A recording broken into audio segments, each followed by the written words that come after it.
And it looks like we're live. What we need is some theme music so that everybody knows, like, hey, I hear it. It's starting. Music. I like Gloria Estefan, "Get on Your Feet." You know, the one that Get Microsoft, on your when feet. Yeah, yeah, that one, yeah, where Steve Ballmer comes running out like a madman, yes. sweating, Like like, dripping. my whole thing, just just that. Everybody, well, not everybody, but every time I do the slow clap start, in my head, I'm hearing developers, or yes, right? This is, Like, like, one of the funniest scenes in tech. but I love it. It You just don't is. get that energy anymore, okay? That's the energy I'm striving for. If That's if the Twitter takeover went anything like this, I would have been like, "Yes, yep. it has happened." So welcome. We have a few people joining us. Thank you for joining us. Today is another episode of Code. Hello. We appreciate you. Thank you for letting us know you're here. This Yeah. is great. Connor, welcome to the stream. It's wonderful. I'm super glad that I met you. Connor is one of those what I call a Spring developer advocate that doesn't report to Tasha. He's somebody that's out in the community doing cool things and doing the juice, bringing the juice. Join us in creating excitement. So Connor, thank you for joining. Thanks, Connor. Fabricio, thank you for joining. We're going to do the same thing. Code is a little bit different. It's just another Tanzu TV show, but what we're trying to do is we want to put ourselves in your seat. Right?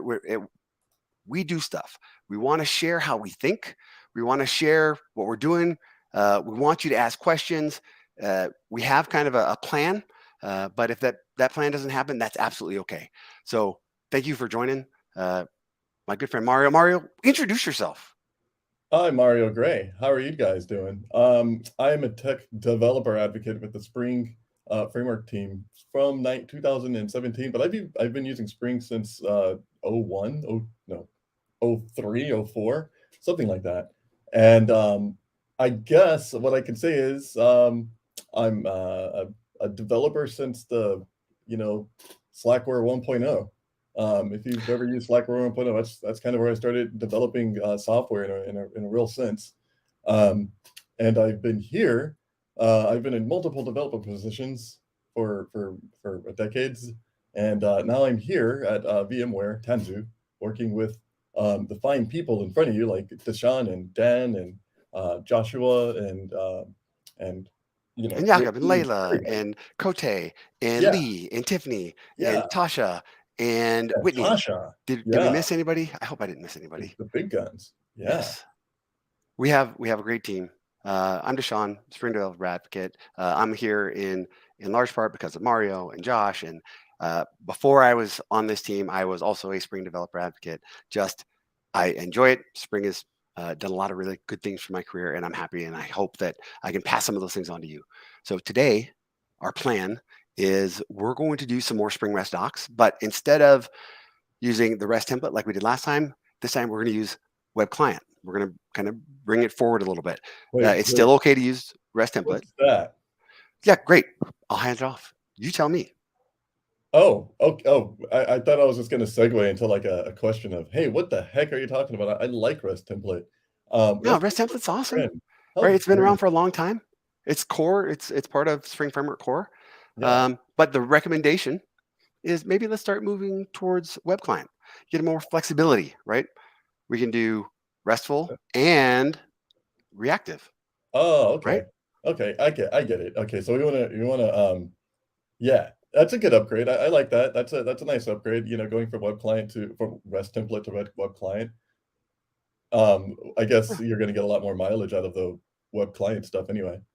Since I love web client since it seems more functional and fluent than REST template. Um, I like to know how other people think about the reactive stack on Webflux.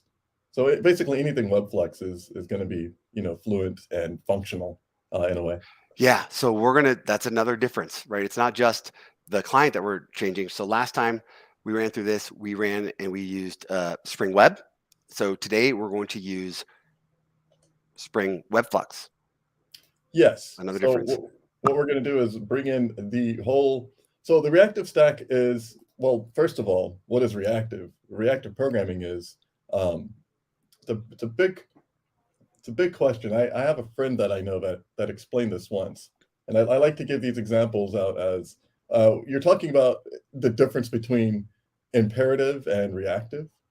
And what you have in imperative is, one scheduler, one thing that executes your code, that is your main thread, everything blocks. So for example, if in imperative programming, which is what REST template is, you run a method saying, hey, get a URL, and your code sits there and waits on that thread for that get URL to come back and return an answer. Well, in the reactive world, rather than that one thread sitting there and waiting for it to come back, reactive promotes a scheduled event loop. So what ends up happening is, rather than waiting on the single thread and then continuing after it's done, it's asynchronous. So in other words, the reactive scheduler lifts that call and it subscribes to it on another thread. It creates another thread, it does all the work there, and then it comes back, right? And you have to be able to listen to these things. You have to be able to say, hey, I want to know when this is done. So you subscribe to it and you say, okay, well, I either want to block or I want to, subscribe later and do some deferred work. So basically when the answer comes back, you can then fluently and in a functional way provide more programmatic functionality. We'll show that later. We'll show what that looks like in practice, I guess. Yeah. Just because it sounds like there's a lot packed into those words. But essentially, you're talking about like scheduling your code, and reactive schedules your code in a way that it would be very hard for you to implement this on your own. You wouldn't. I heard you say event loop. Yeah, like the JavaScript event loop, or how that works with NIO and stuff. libuv, the event loop that it creates a bunch of lightweight threads and says, okay, well, it's a task scheduler, so it's going to be able to understand when IO is ready, or when a thread is ready, or a unit of work is ready, so that it can then send a notification to the thing listening to that event and proceed with its code, with its routine. So I'm going to put the link. This is the repository we made last time we did it live. We're going to do something similar. So I just posted the link to what we worked on last time. Mario, why don't you share your screen and I will step aside and we'll get your stuff up and let's just get started. Let's build some stuff. Yeah, let me figure out which screen I want to share here. I'm going to go ahead and we could start.spring.io, I guess. That's a great place to start. Yeah. That's a great place to start. Only place to start. Okay, so present a screen. Yes, I have two monitors. And again, it's interactive. If you've got questions, feel free to throw those in while Mario is driving. I will be addressing questions if I can. There are other members of the Spring team may or may not show up. So get your questions asked, whether it relates to what we're doing or not. We're here. We're developer advocates. We are here for you. If we don't know the answer, Mario's got way more answers than I do. If we don't know the answer together, we've got Slack and we can reach out to the Spring team. But this is just an opportunity for us to connect, open up a channel. Let's learn some Spring. Let's get some reps in. Let's do just, okay, so what we'll do is, can you see my screen? Is my screen like now I've added your screen. Okay. And I'm going to slide off and I'm going to let you drive. Okay, great. So if my screen's at the right resolution, then everybody can see it, and that's good. So I want you to be able to go, okay, well, I want to start a program, and I want it to be Spring application, and I want to use WebFlux. So I want to be able to do this and also document HTTP calls. I want to be able to say, hey, I have an endpoint, and I want people to know how to use that endpoint. And if I want people to know how to use that endpoint, hey, I might also want people to be able to read it and then print it out. So what we're going to do is we're going to implement something called, we're going to implement a couple of REST endpoints, just like we did before, only this is going to be a reactive version. not much has changed except for the testing API. And you will probably I would hope that you like the web test client, the web client version of this, because I think it provides a little bit more readable API in terms of fluidity. M. Zarabi has a API. question. What's Mhm. your suggestion for WebFlux? Is it Netty or Tomcat? Tomcat, we can't do WebFlux with Tomcat, right? Is it Netty or some other Yeah, alternative? We have Underflow, right? Or yeah. So you can use Undertow, not Underflow. right. So by default, it's Netty. By default, like Netty is the spec for Reactive, and you get a Netty HTTP server that comes with it. You can use Undertow if you want. You just have to, okay, well, you just have to bring in the Undertow server, and then you can simply, when you start up the application, you can tell it how to start with Undertow. So it's not a very it's not very difficult. I have an example on my GitHub to do it. But you can bring in one of those two. You could probably bring in another, reactive HTTP stack if you want as well. I haven't seen anything used more than Netty and Undertow. Undertow seems to be a popular one, for instance. But Tomcat itself is really a servlet spec, so it's imperative. It doesn't react to. It's not reactive, so there's no way of getting those things onto a reactive stream without a lot of work. And that work still means that, if you were to bridge, say for instance, a non-reactive app with a reactive app, that non-reactive app will be your the losing end. It will be the part of the application that eventually stalls the rest of the application because it's still operating under one thread. It's still sitting there blocking. So what we do have is a purely reactive HTTP server like Netty or Undertow. And that gives us the full reactive stack, and it gives us all of the benefits of being reactive. Mario, you do a great job of explaining things, and I'm going to just kind of share my expectation, my vision for everybody that's watching. I've always enjoyed watching this show. I've always enjoyed kind of like having it passively on another screen where I'm kind of listening. I feel like I'm working next to somebody, but I also like following along. So what I'm going to be doing, and if you have the opportunity in the audience, I'm going to be following along, and I want to, click by click, follow along as much as possible. Last time we did the pair with me or the code with me. Do you think we should do that today? Yeah, we can do that as well. Yeah, I'll set that up, and then you can just hop on and make changes and whatever. Perfect. Yeah, Perfect. that sounds All right. cool. Awesome. So play along if you can. Okay. So how about this, DaShaun? Not only is there REST docs, because we love REST docs, REST docs does something else that's really cool. And I've been kind of like living in the world of TDD for a while. I like to write tests, write as much test as possible.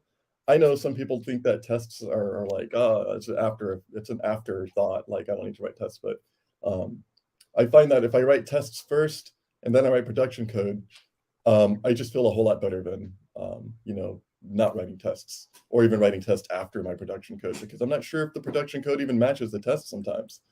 So in this way, I can ensure that everything that I write has been tested. So what I'll do is I'll write a little bit of a, test, and I'll just go to production when I need to. There you go. TDD method. So Johnny asked a question. Why would one choose REST template instead of WebFlux? It looks to me like WebFlux can cover the blocking case as well. The answer is yes, it can. You might choose REST template for habit. That muscle memory. That's the only reason I lean there. But I'm trying to learn too.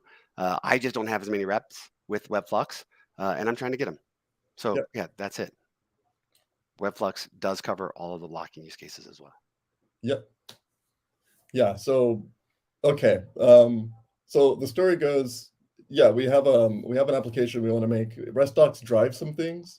One of the things that I wanted to drive with REST docs, if you don't mind, DaShaun, is Spring Cloud Contract. That sounds awesome. Okay, so what we want to do is we want to also create contract. I used to do this. This is like some of my earlier demonstrations is using Spring Cloud Contract to generate stubs, things that you can actually test against from downstream consumers, like a client, for instance. So what we're going to do is we're going to add CDC, that is consumer-driven contracts. We're going to be the producer. The other we're going to produce a contract. And what we'll do is we'll say, okay, so we have reactive web, REST docs, verifier. Do we need Lombok? I like Lombok. We probably don't need Lombok because we're going to use Oh, we Java don't. 17. Yeah, okay, let's not then. Okay, let's call this artifact producer, actually. One of the things that I'll throw out there is when I'm building anything, I always throw in the actuator. Oh, actuator. I Yeah, always throw that's in the actuator. And, because it's Spring Boot 3, who knows if we'll get there today, but I also like to throw in that Graal VM native support. oh, good one. I mean, Native. we'll see. So then we can just We'll see if we get there. push out a native build. We can just make this thing start in 0.01 seconds. Anbu And asks run the it. question, how is RESTdocs different from Swagger or OpenAPI? That is a great question, Anbu, and it's one that we've talked about. I think you were actually on the Spring Office Hours when we talked about it. Anbu is a regular over there, and there's some differences. So RESTdocs is building the documentation from tests.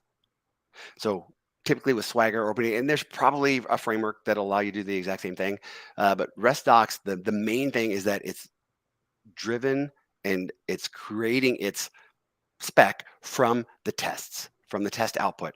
So that's one of the big differences, and that's why I still lean into RESTdocs. Today, you're going to see some of how we integrate it with our Spring Cloud contract and reactive. One of the things that the Swagger Open API is not really great at handling is things like Helios, or however you want to say that, and reactive specs. So those are a couple of differences that we're going to be able to kind of highlight even in today's show. Yeah, But good question. Hibernate is something I don't think Swagger. I'm not sure if Swagger supports Helios. So. Yeah, it didn't the last time I checked. I'm sure everything's moving fast. But yeah, it's something that we can circle up on. But yeah, historically, it wasn't really great at handling that. Thanks. Good Do we have question. all Thanks, the Anbu. dependencies? Did I miss something? I think here? that's good. I think that's That's good. good? Actually, a question. Oh, The contract verifier versus the contract stub runner. uh-huh. Oh, we're gonna do both. Don't worry. So Okay. verifiers for the producer. Okay. We're gonna produce a contract here, and then Stubrunner. Well, Stubrunner is the thing that consumes it. So it's like my client that's going to, Got it. if I'm on two teams and I have the back end team and I have the front end team, the front end team is going to want to run the stubs in order to verify that. And I know I used the word verify in a different context here, but they want to use the stubs to verify that their client works against the server, the producer. So it's producer consumer semantic here. Got it. I Thanks. shouldn't use verify so many times. I should just use it in the It producer works. It works. context. Okay, so let's generate that. This is called the producer.zip. And then if I have a shell terminal, I might have a terminal around here somewhere. Yes, I do. So let's go ahead and push that guy here. Let's go into workspace, demos, and make sure I don't have a producer already. Don't. Producer zip and idea. Oh, okay. And it starts in another window or screen. That's perfectly fine. Your font looks really good. It's a nice, very readable. I changed it to Hack, so now I'm using the font called Hack. Interesting. Hack? I guess who makes Hack? Is it GitHub? I think GitHub or I'm somebody. not sure. It looks good. That's all I can say. It's a fun font. Fonts are fun. Okay, so what's the first thing we want to do? We want to write a test. So in TDD, tests come first. Write just a little bit of test and then go. So what we're going to do is, this is a Spring Boot test. This is our context load test. We can leave it there because it's eventually going to have to run. We just want to know if the context loads here. So I can leave that test alone. It doesn't need to go anywhere. I'm going to create a new test. And that test is going to be called, I guess, REST controller test or REST tests. How about that? That's good enough. Okay. And this is going to be a web flex test. So what is web flex test? It's the stereotype for saying, hey, this test not only brings in the application, but it brings in a web context, a web application context, so that it knows how to essentially enumerate your controllers. It'll enumerate controllers so that you can then talk to them using web test client. Web test client is a way of talking to your controllers without talking to a TCP/IP. Okay, so normally you have to stand up a server, and that server has to listen to a port, and that port, of course, takes up resources, and it has to sit there and transform TCP/IP into a REST or a HTTP request, right? With Web Test Client, you don't have that. It talks directly to the API, so it makes no transport bound requests. So it's a very fast way of producing these type of unit tests. So we'll just auto wire that. So I'm using auto wired, but here's a Web Test Client. We'll just call it. How about we just call it client? I don't like having that whole entire word in there. And then we'll test an endpoint. So DaShaun, can you give me like an endpoint that I might want to like code? You know, what should our first endpoint do? Add planet. Okay. What should it be? Should it be a post, or should it be a get, or a post? Okay.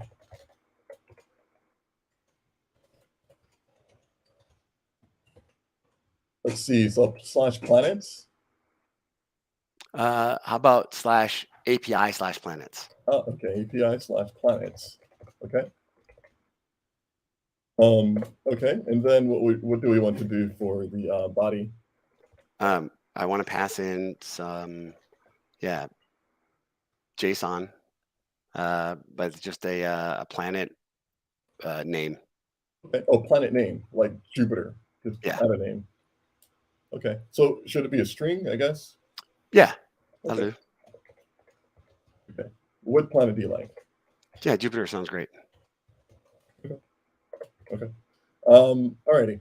So what we're doing here is we're telling the application, we're telling the test to post a URI with the body of Jupiter to an endpoint. We're going to say that this is encoded in an application JSON. It should be fine, even if it was context text plain. We can send a more thicker object later. In this case, the exchange method here says that at this point we will be talking to the response side. So above the exchange, we were talking to the request side, and below the exchange, now we're going to talk to the response side. So in this case, I'm going to say expect, I guess, created. Do we want to say created or just 200?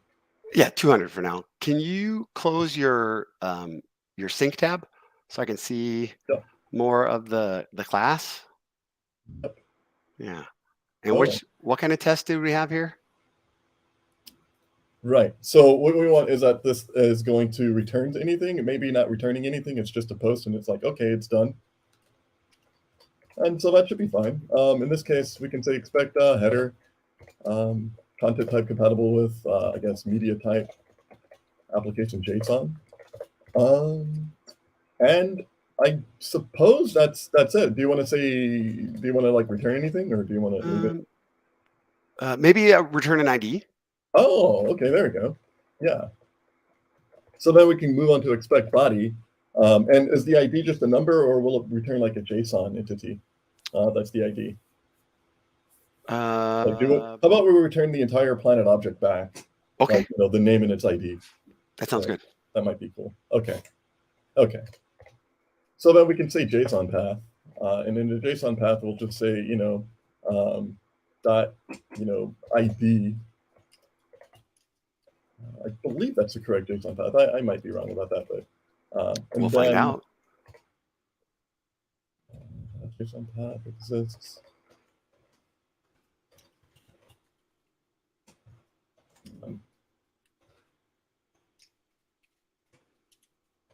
Let's see that JSON.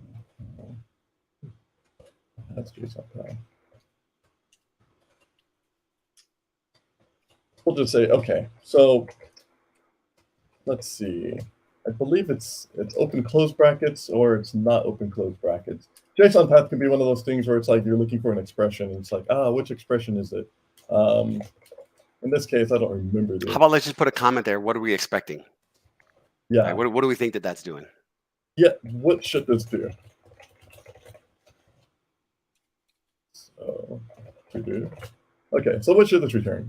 This is either going to, I'm not sure if that JSON path is going to be an argument. Is this an argument or is that an actual expression for the thing that we want to expect? Yeah, I believe we need something like is equal to. So we don't need the arguments here. In this case, I'm going to leave that and give us a whirl. I'm going to break this test. This test is already broken because there is no endpoint. So if that's not obvious, then I'm not sure what is. But yeah, it's obvious that this is broken. It's not going to work anyway. What we want to do is we want to go ahead and fix the tests, and then we want those tests to pass. So given this, I'm going to send the word Jupiter, and it will return an object with its ID and name. So what we did here, yeah, we said, hey, here's what we think we're going to be building. So we made a test, and this is our expectation for what we're going to build, right? We did a web flux test, and we kind of thought through what we think we're going to build. That's it. There's nothing magic here, right? No. Okay. Not completely magic, not yet. The magic happens a little later. Okay. Yes. Okay. So I think I did do that wrong. So I'm looking at my JSON path expressions. Yes. Okay. ID 1. Okay. So we wanted to have an ID of 1, or maybe it doesn't need to be 1. Maybe we'll just say planet name. How about that? The ID can be anything. Testing for the ID is like the wrong idea, right? Got it. Okay. So it is equal to Jupiter. Okay, so we want the name to be equal to Jupiter. Okay, so should have planet fails on purpose. There's nothing there yet. Now the next thing we want to do is say, oh, well, we don't have a planet yet. Let's add a controller. So let's go into production, and in production we can then say, here, go ahead and call this my planet controller. Planet controller or planet? Yeah, controller? planet controller. Okay. All right, so let's say rest controller. That's our stereotype for saying, hey, this thing is going to contain a bunch of mappings. And we want a post mapping. And we want the post mapping to have name value is actually, what was the URI for it? /API/planets. Okay.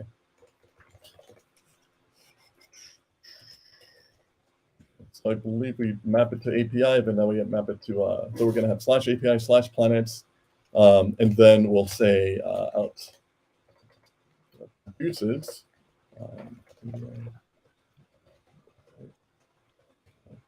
Can I ask a question? If on the top of my REST controller, if I just said, hey, /API/planets up there,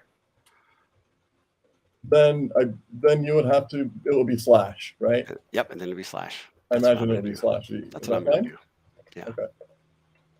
Okay, so this is going to return a string or a planet. Let's return a planet. We don't have a planet yet. Oh no, we need a planet. All right, what does that look like?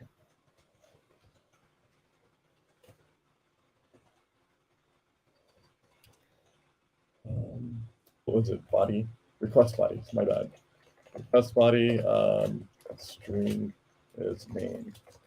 Okay, so we need to create, usually we'll do this in tests. In fact, the REST test doesn't cover the actual creation of the planet, but in production, I can't go any further. None of this will work. I'm going to consider this a failed test, and then I will create a class called planet. Should this be a record? Is this recordable? Yeah, I think so. Okay. What is the name? What is the long ID string name, right? Okay. No, I like how a data class in Kotlin works. Pretty much like record. It's the same thing, essentially. One of the biggest uses in Kotlin was like the data class, not having to worry about using Lombok even, and creating a bunch of getters and setters and constructors and binding all that stuff. In this case, it's so great. I can just go ahead and have a thing. I can just have a single class that needs nothing else but. Go back to your record. Show us your record. Show us the record. Yeah. What is the record? It was really fast, right? It was super quick. Like, hey, here it is. Yep. For the record, this is a planet.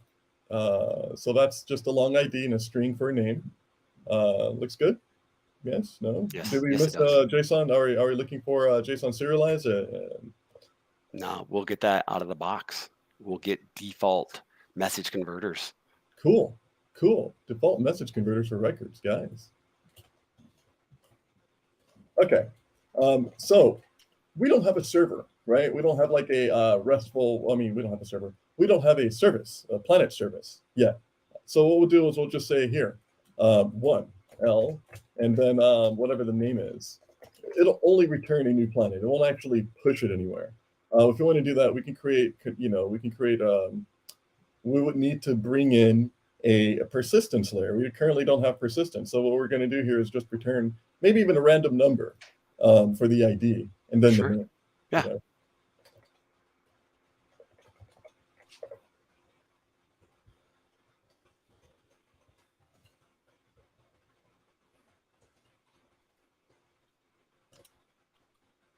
Okay. That's probably there's probably a better way of saying, hey, give me. No, that's great. That's perfect. But that'll work for now. So let's see what we did here. We created a post mapping. We said, hey, I have API planets, and I'm going to take in a name, and I'm going to return. Yeah, I'm just going to go ahead and return a planet with that name in it. It's going to have a random number as along. That's its ID. And this thing should do the same thing. It should just say, hey, I'm going to go to API planet, post the body. That's just the word Jupiter, and expect everything to be fine. Expect the name to be Jupiter. Oh, the next thing is, DaShaun, I need to add you to my code. Awesome. 404 not found /API /planets. Hi. Probably because, is it the encoding? No, it's not the encoding. Nope. Range for. Oh, I know why. Whoa. I know why. Yeah. Because on line 20, we didn't have a slash. We put the slash in our post mapping, and we didn't add the slash on our test. Oh. There you go. Well, that's cool. Right? I haven't tried that one out before. I like that variation. Okay, that's a little bit better. So now it's telling me that it won't find it. It says, hey, I don't see your, I have a 404. It's saying that content, not even a content type is fine. Okay. I've been bitten by the not found bug before where I had the invalid content type, but that was something else. In this case, I have mismapped. So if I wanted to map a controller to the root of the, if I wanted to map a endpoint to the root of the controller mapping, would I need the slash up front or would I need the slash down here? That's the question. I usually don't map to what do you call them? Either way. Those will both work. Those will both work. Oh, yeah. Cool. Okay, well, I know that works. In this case, then I shall attempt to fix this and go ahead and run that again. 404 not found. Interesting. So what should we do here? Let's take a look at that error. Make it bigger. I can't see. Oh, here you go. All right. It says, hey, the range for response status 404 not found. Expected successful client error. The assertion failed. Yeah, but what? Oh, wait. API planets. The path API planets is not. Oh, there we go. It's because I'm sending in a content type of.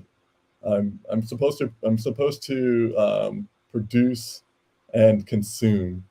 Let me see. Let me change that. I'm going to save at the content type because my web test client is saying I'm expecting a application JSON. Accept JSON. Yeah. Here, produce JSON, and also consumes. Is it? Okay. Okay.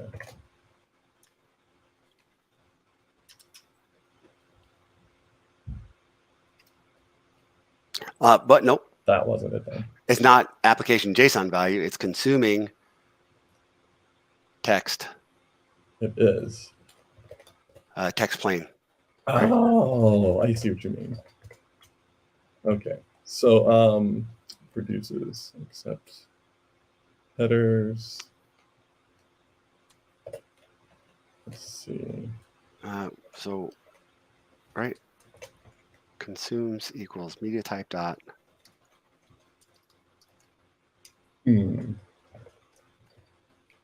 Well, that's not it. I can't, because I've done this a bunch of times. Let me try something. Let me debug real quickly and attempt to salvage the last bit of that right there. So while you do that, I'm going to answer a few questions. So Connor says, is it public by default then or protected? Oh, I think he's referring to right there, line 13 that we're looking at. And he's saying, hey, is that public? No, it will not be public by default. It will be protected. Is protected the right word? It's going to be just package protected, right? Package protected, yeah. Then Spring 3 treats quote and slash different. Yes, it does. Isn't better that create return type change to mono? Should we change the return type to mono? We don't necessarily have to. It depends on how we're going to access it. And what we're trying to do today is we're going to show how we can do this as a reactive client and how the reactive client can also handle the blocking client use cases. So yeah, we'll probably get to that in a little bit. Connor says, I like having that as an agreement among the team though. Yeah, how are we going to expose these endpoints? And it also makes a difference in how we're going to test those endpoints. Love asks, why Spring Boot 3 not support Swagger configuration? I'm gonna need a little bit more. Probably, I mean, it probably does. I don't see why it won't. Yeah. You probably won't find it in the initializer, but you can include it separately. Yeah, there are a couple of packages in the ecosystem that will create the Swagger endpoints from what it finds. I'm assuming it's going to go in and look for your REST controllers and identify all the post mappings, get mappings, endpoints, and it'll expose that as a API spec. There are a few that do something similar to that, but yeah, so that in that sense, it is supported, but it's not something that we're getting out of the box, right? We're giving you a bunch of different ways to configure things, but that's something we don't lean into right away out of the box. But yeah, there are tons of options for delivering and consuming Swagger APIs. Programmers Algeria says, try to remove the value equals question mark. I'm sorry, I hope you couldn't hear that. Which one? That was really loud in my ears. I had a phone ring. I thought I was on Do Not Disturb. Yeah, you're good. Yeah. So what I did before was what I'm doing now is I'm not even asserting the body. I'm just saying here, don't even worry about accept, because I really don't care about the accept. You can do that up front, but that will limit your like your clients, because if you're receiving a JSON body, you're always going to expect a JSON body. If I'm producing a JSON body, then at least this is going to ensure that I always accept produced a application JSON. And I have a expectation that the result is going to be compatible with the application JSON, and I'm producing application JSON here. So what I expect at this point is for one thing to happen, and that is there is a slight incompatibility that I introduced with the media encoding, and my media encoding still says, hey, I'm going to accept application JSON, of course. I didn't set the content type, and of course, that's why here I'm supported media type. This is text plain, and that is wanting what, application JSON or range to respond to. We're passing in text plain. We didn't convert our our input. We passed in that's plain. what that is. So we didn't. What we didn't do was we didn't give it a planet. We gave it a string. Yes. Right. Okay. And because we gave it a string, it's like, hey, this is text. I'm not seeing JSON here. I'm going to just go ahead and say, hey, this is text plain. Where is the body? So what you're saying is, what if I gave it a planet and then just let the message converter handle it? Give it a planet without an ID or with a null ID or something like that. And then it returned one with the ID itself. Although I'm sure that things like this typically happen when I want to do something that I probably shouldn't do, which is give you a string and return a JSON object. Because I can get into that cycle of, well, what Deb said, this is a REST call if you're just going to send a string to a post, and then you're not going to say created, or you're not going to say successful or something like that. In this case, it's 200, it's 404. It's, hey, we have the right request, but we don't have the right encoding. I want the right encoding. So in order to do that, I'm going to suss out one or two things. I'm going to create a get mapping here, and I'm going to say, what planets do I have? And I'll say, let's get rid of, let's push this to /API. But then let's put this to /planets. And actually, I like the idea that you had /planets in there. For some reason, though, that wasn't even agreeing with me. Planets. There you go. So what we'll do is we'll say get mapping. I guess you can say value equals, this is probably a good one too, actually. Produces equals media type dot application JSON value. And so what we'll do is we'll return, do we want to return the list, or do we want to return the just one, whatever there's there? So for now, let's just say it's going to return a planet. I would say return a list. How about we just return a list? Because we might have more than one planet. To get, yeah, normally if I'm calling the root, just like where I posted in my head, my typical default is if I call a get on the root of that API for something like this, a CRUD type API, I want the entire list. Later I'll figure out how to pass in like paging and sorting, etc. But yeah, I think I want them all.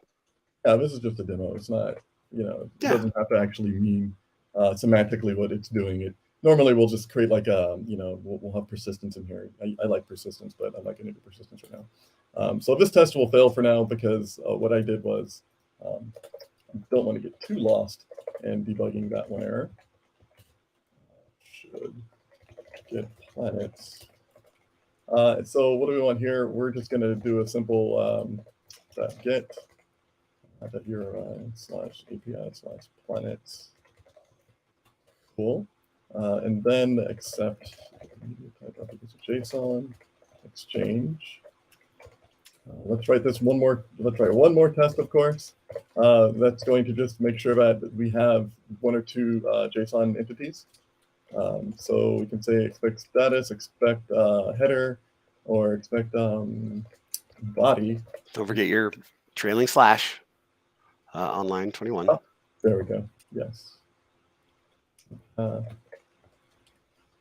What was that?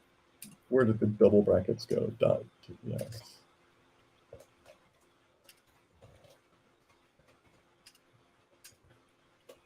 Has JSON path.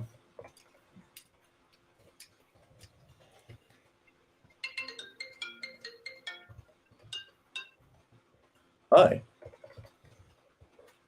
Yeah, things are loud over here. Okay. So we have get planets, and that's all it does. This is an even more compact test because I'm just doing a get request against this controller. And if you notice what I did earlier, well, I said, hey, I don't want to like write production code first. I wanted to write test code first. But what I did here is, as a way to kind of debug what my thought process is to write a smaller controller and then go from there. So I've written this a million times. I don't see why this wouldn't work unless it's just the, the ghost of tests past. Clearly, I pissed off a test at some point in life. No content. You got no content. Return arrays as list. Okay, yeah, there is an arrays list. Not found. Oh, really? Really? Let's do this. Wait, what? You're trying my patient's computer. I'm going to run, and I'm going to say http:/8080/API/planets. Huh. Oh, I can't see what it says because our little faces are covering it up.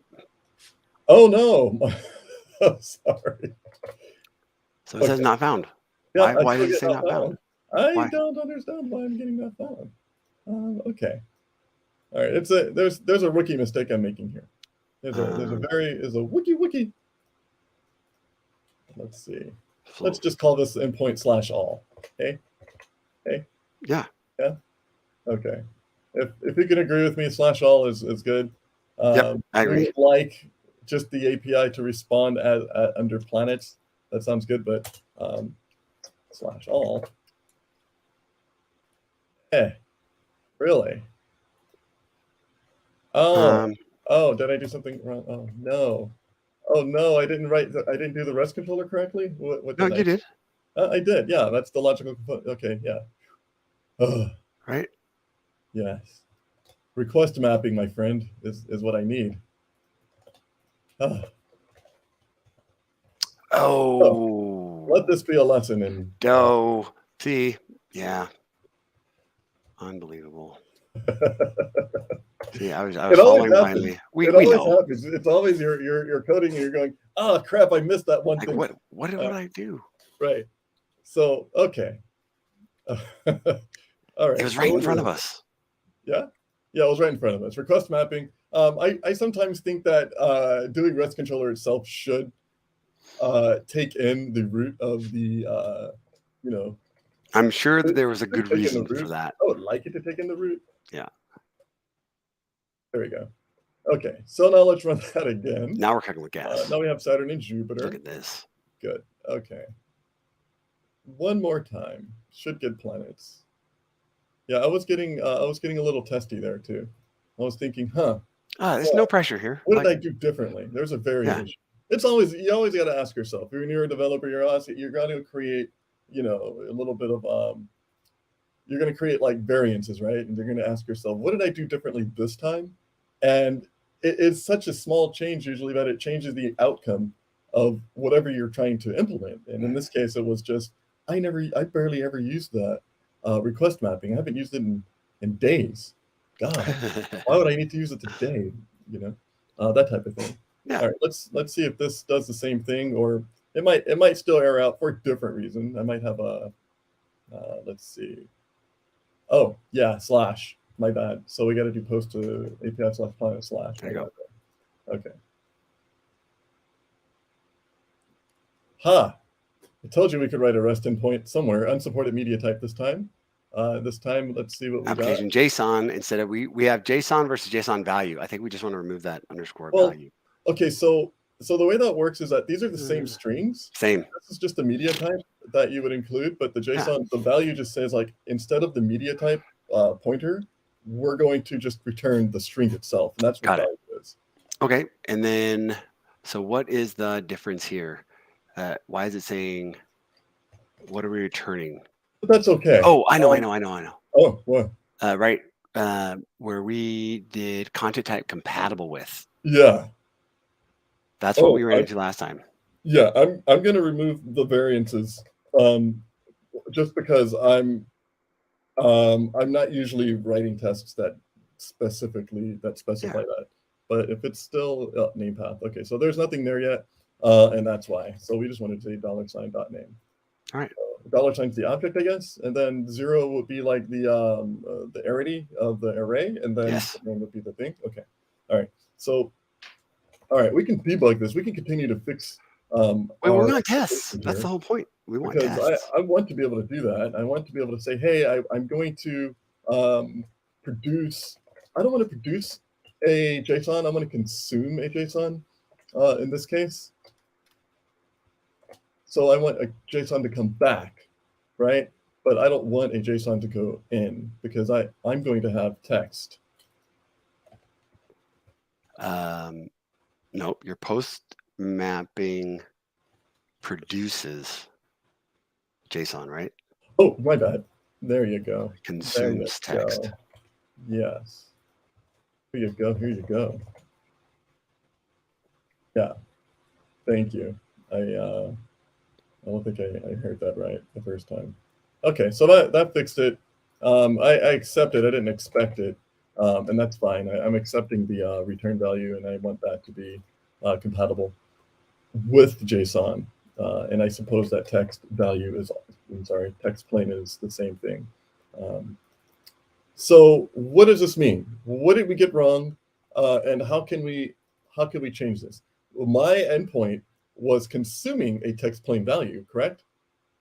But my test was actually, at first it was consuming a JSON, but my test was only producing text.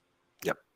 And because I didn't specify, hey, this is actually JSON, it was going, hey, that's just a string. I'm going to make that a text. Now the question is to myself, what do I do in order to change that? So let's see. Content type, right? How do you set? You're wanting to pass in JSON? Actually, I'm wanting to, I'm not passing in JSON, I'm passing in text. The REST template, I can do that. I can say I'm passing in JSON, even though it's not JSON. I can still say, hey, I'm passing in JSON. And then JSON will be the matched header, even it's not correct, right? Because it's not correct for me to pass in a string when I'm only passing in. It's not correct for me to say I'm passing in JSON when I'm passing in a string. Right. And it's doing the right thing. It's saying, hey, I'm going to convert this into a string. This is context. This is the context is this is just a string value. It's plain text. So I did the wrong thing in saying that it's going to be JSON. Did that make any sense? It did. So let me just look at our test again. So we're doing a post to API planets.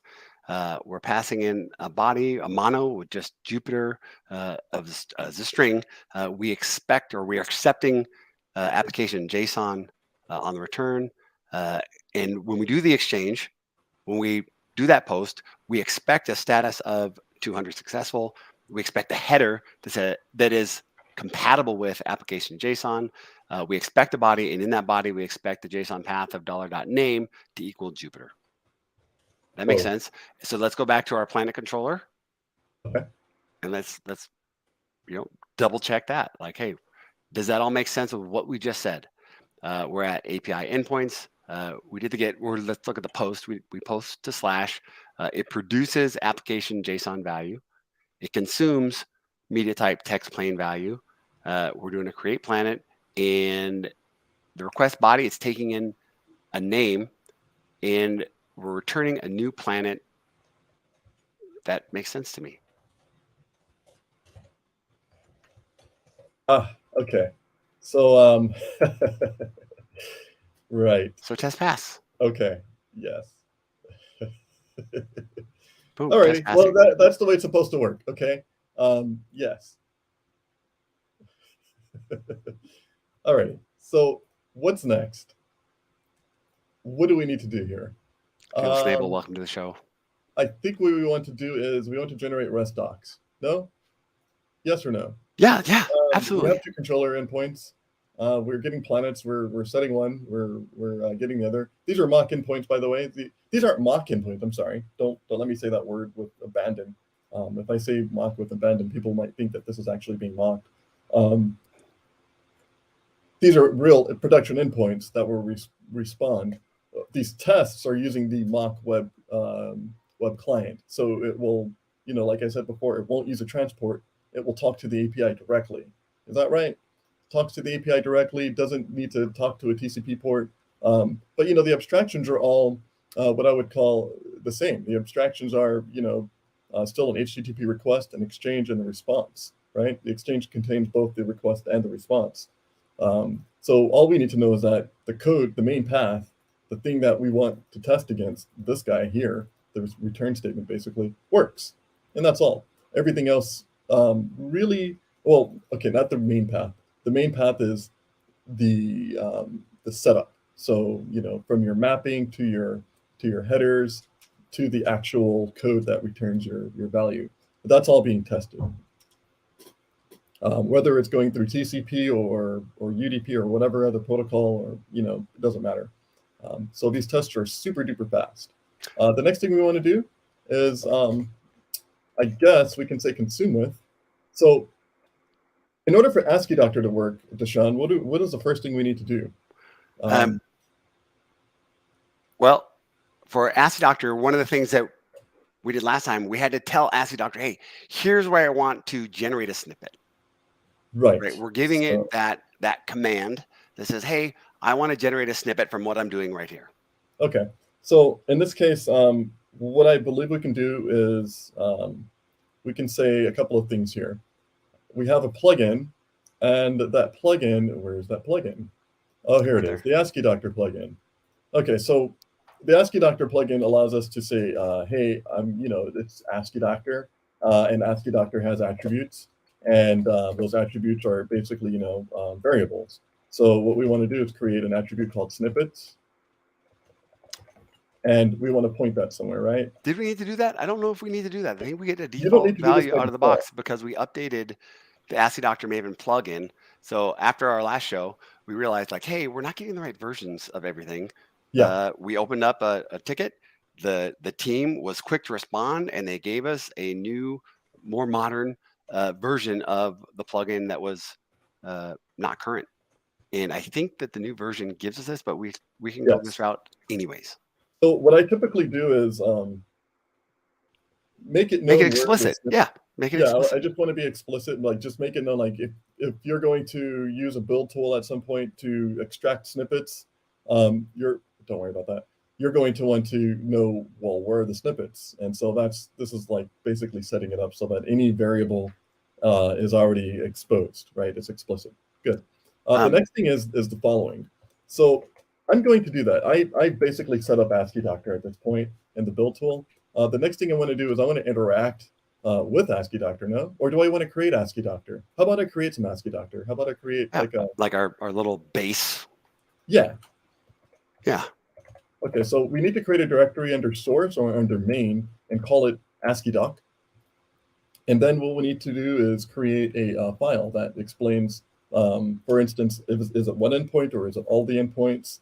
In this case, we can say planets.adoc. And so what do you want to do? Do you want to drive from here? Do you want to like create some documentation and just fill it in. So ASCII Doctor, much like markup, yeah, let's give it a title, Planets API. And then the next step, we want to say like, hey, we have a snippet. The first one we're going to show is our /API/planets. We have one for post and one for get. So those are the two that we've identified so far. So we should be able to fill in just we'll have a, Is it operator? Operator, we'll get, or operation. Operation. All of it. Yep. Operation : : So now this is where we're telling ASCII Doctor, it's one of its methods to go grab that snippet and plug it in for us. And because we're using operation, we're saying give us all the options that you provided.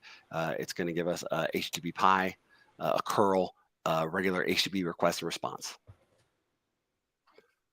Is it snippets equals of in a comma delimited at list? Nope, right? You don't even have to do that. If you just do operation : all, open close bracket, I think that's all that we need. Okay, so this will give us everything that we need in here. Yes. In that case, then we can move on. So we have an ASCII Doctor here. We said, hey, we could get all the known planets with the following call, operation all. That's going to include what you said, which is all of the little snippets that a user will want to see. Okay. So let me pause for a second. We have a couple of good questions. So Fuel Stable asks, why do you need to pass in string.class? So in our test. Oh, here. Yep, we're passing in the string.class. Why do we need to do that? What are we doing there? Go ahead. We're just giving it the type. Yep, right there on line 36. Are you mocking?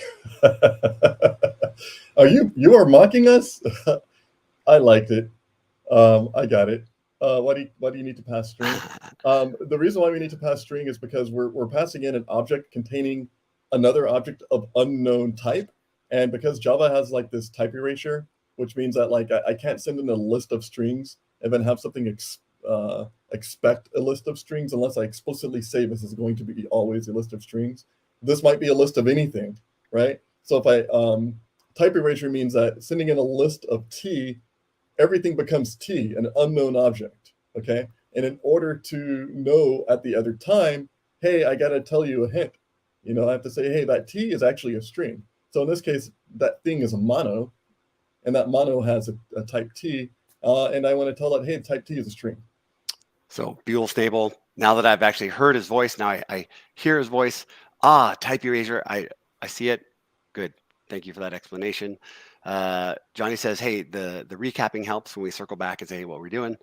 Connor asks, what was the path for snippets attribute? What was the path for snippets? Well, So by default, it goes under your target directory under something called generated snippets.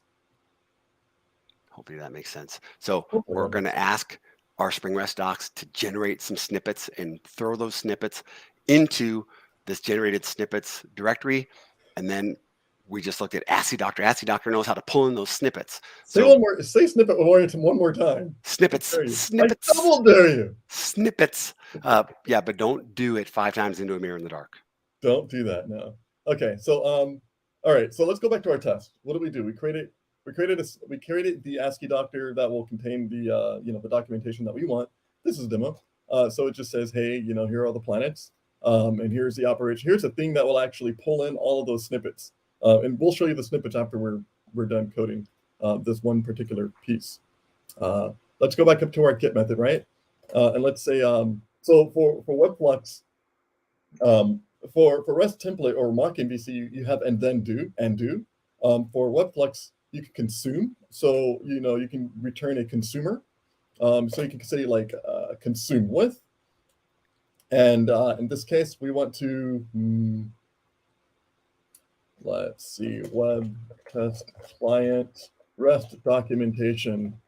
There it is. Okay, so we want to engage the web test client REST documentation snippet generator. So essentially what this thing does here, it documents RESTful APIs that are bound to the client of web test client. So this is a version of the generator that will interact with this whole thing, with this whole guy here. So it'll know the operations done and it'll document them. So let me clarify, or let me play something back. We have a test that's working. We have a normal Spring Web MVC test that you might typically see. The line that you just added is the one step that we take from going from a regular Spring Web MVC test to using REST docs. This is the line that says, hey, REST docs, we'd like you to generate these snippets. This is the difference, right? Yes. So exactly. The difference from going from your regular tested stuff that everybody is perfectly comfortable with, and we've been doing it for years, and we always test our code, unlike Fuel Snable, to go from your well-tested MVC slices to something that actually generates your documentation. This is the step. This is good. So that's the step that'll produce the thing that we want. So you can literally just copy and paste it. It's not that simple. There are other variables that you can add to that, so you can add like root paths and things like that. Yep. But to just get the documentation itself, to get the known knowns, the everything that we know about this, which is in code, to get that out, we can just simply call this method here, and that'll get everything that we need to know documented out. So running this test will do the right thing. It'll execute the test. What happened here? REST docs configured. Did you forget to register web? Oh, duh. We forgot something important. Yeah, we had to say like extend with. Okay, so what we want to do is we want to actually tell our unit tests. We want to tell them, hey, there is going to be a REST documentation context involved, and that context is going to be the thing that helps us assemble these snippets and then dump them into a file. Can I try this? Can I try this part? I think it's going to be exactly like what we did last time. Oh, yeah, let's do that. You might not want to put that on the screen. Oh no. Yeah. No. You throw that into Slack, and then I'll grab it. I mean, everybody that's here is all friends and family, but on the replay, right? So I will grab that, and I think what I'm going to be able to do as soon as I see that link. Okay, yeah. I'm going to so what I'll do here is I'll chat you on the sideband here. All right. Now, let me just make sure that Connor said, you're going to share that link? I was going to drop in. He was like, he was ready. He's got the plugin installed. Oh, hey, like 40 people into my code, like my computer crashes. That's amazing. Okay. I just don't want this to, I stopped sharing my window because I didn't want any Yeah, I good didn't want idea. Slack to just open up on the window that I have because it sometimes Yeah, it doesn't better do the safe than right thing sorry. sometimes. So let me grab It's this. Slack, by the way. Let Okay. me grab this. I will copy that, That's funny though. and I will try to jump in here. You have all these people like vying for You from the know, window.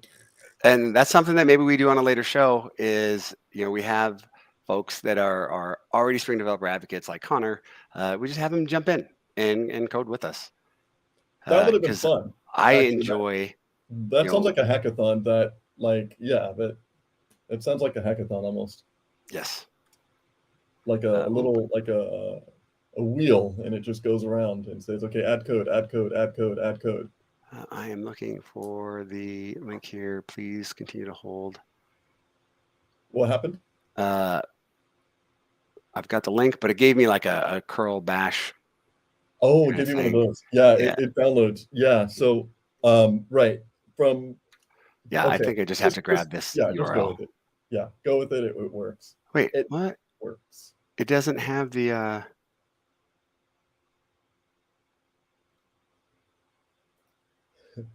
Yeah, I'll run it. Here we go. Yeah, it'll take a second. It usually takes a minute. It has to unpack, and then it has I already to start had all up. that. I already had the. I know. Stuff. It's that one command.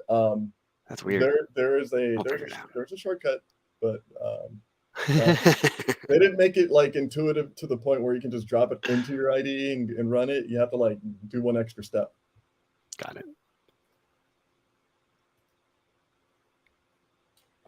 JetBrains like sure, yeah. JetBrains, you can do that. Of course, Mr. Brains.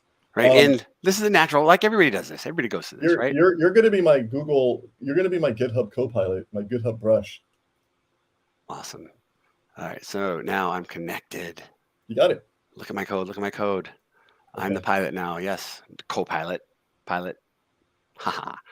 All right. So what I think, I'm going to jump in, and now I'm going to drive on yours. What I think I need to do, what we just discussed, like, hey, like I don't have that REST documentation context, so I'm going to jump into REST docs. I think this is what I need, and I'm looking at our previous example. I want to extend. I want to say, hey, here is some more details that I want you to know about. Extend with. Can I do that? Yep. Yeah, you gotta just insert it. Like there we go. Yeah. And then I want to do REST documentation extension and Spring extension. I think that's all I need. Is that it? Can we run it again? I usually like to add, because I'm not going to configure the context myself here in another block of code. Mm-hmm. I usually add auto-configure REST docs to do that for me. Just because it's a little bit easier than me like saying, here, plug this into your web test client. I'm sorry, make that use the annotation. Oh, just the annotation. Got it. Yep. You know what though? I don't know if I need that. And can I do this? Do I need both of these, or can I just do this? Yeah, if you get rid of one, it won't. Like, try getting rid of it and then running it and see what happens. Yeah, let's do that. Yep.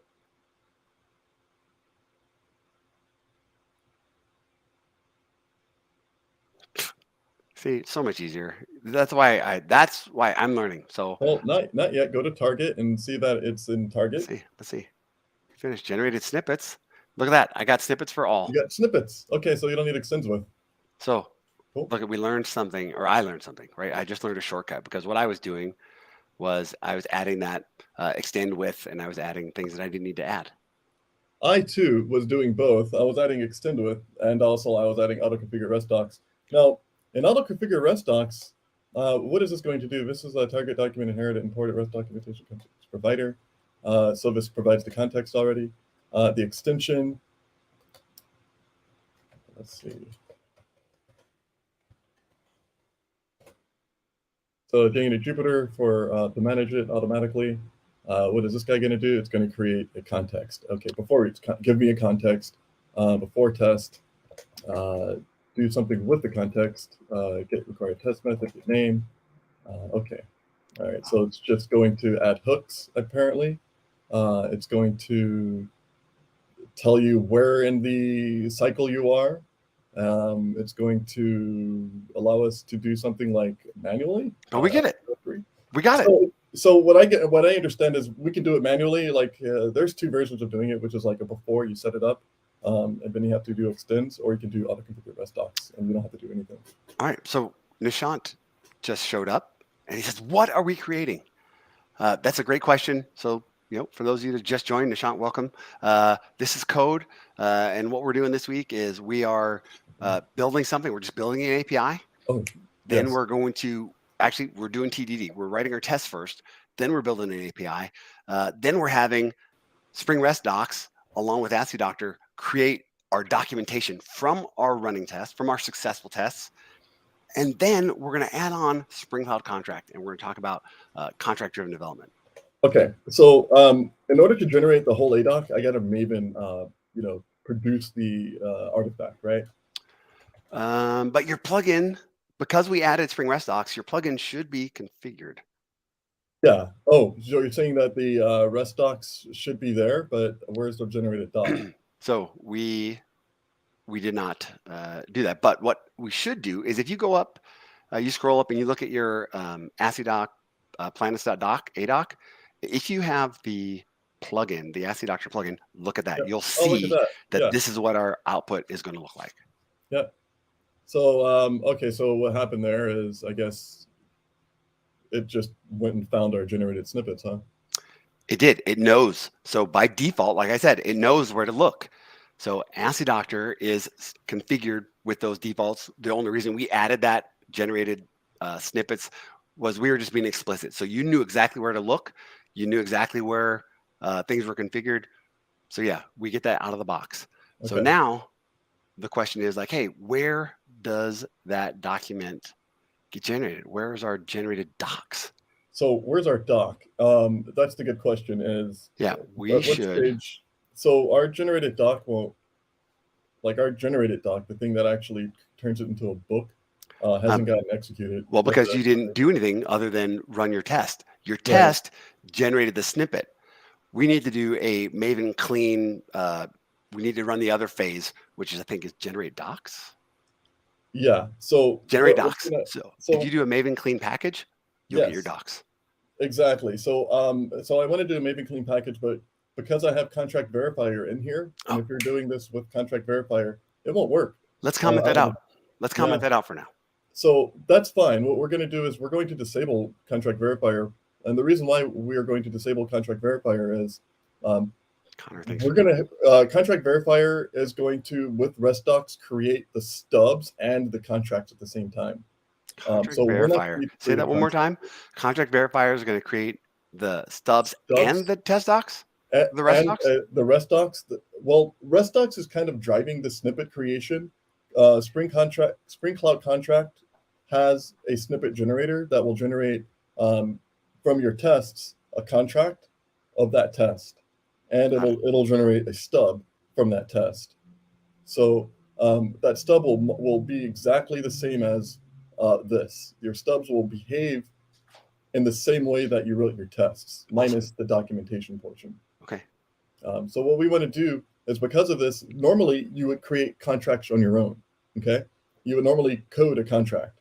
In this case, we're not coding a contract. We're going to disable. We are going to disable it by doing skip. So what we want to do is to disable the verifier. Okay. That is the verifier plugin from looking for contracts and then generating the stubs out of those contracts and verifying them and doing all the other stuff. We're going to disable that, and we're going to say, hey, Spring Cloud Contract verifier.skip. And that's all. So now we can proceed with our build. So let's go ahead and Maven package it up.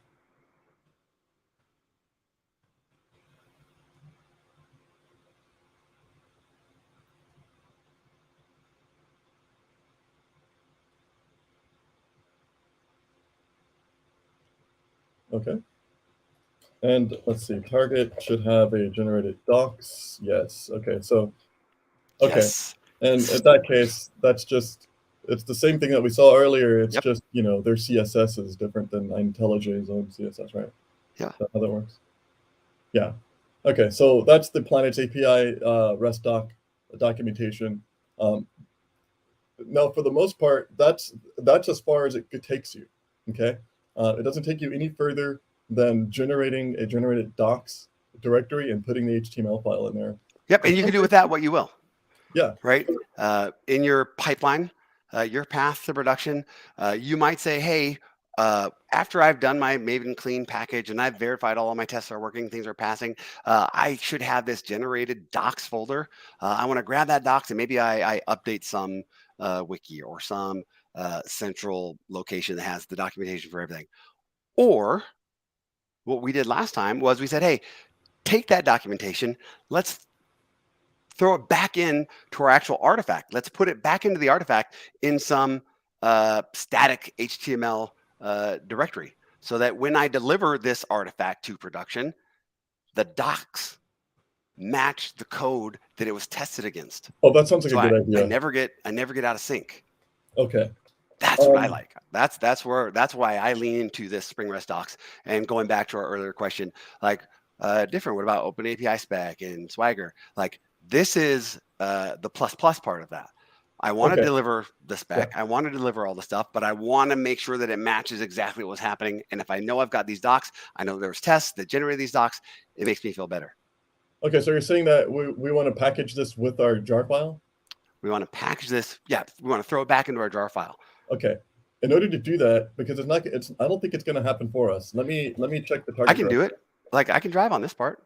Oh, okay. Yeah, because we have our example that we've done before, and this is just kind of my default. So I've got an example. So I'm going to open up the pom.xml, and I'm going to go down towards the bottom.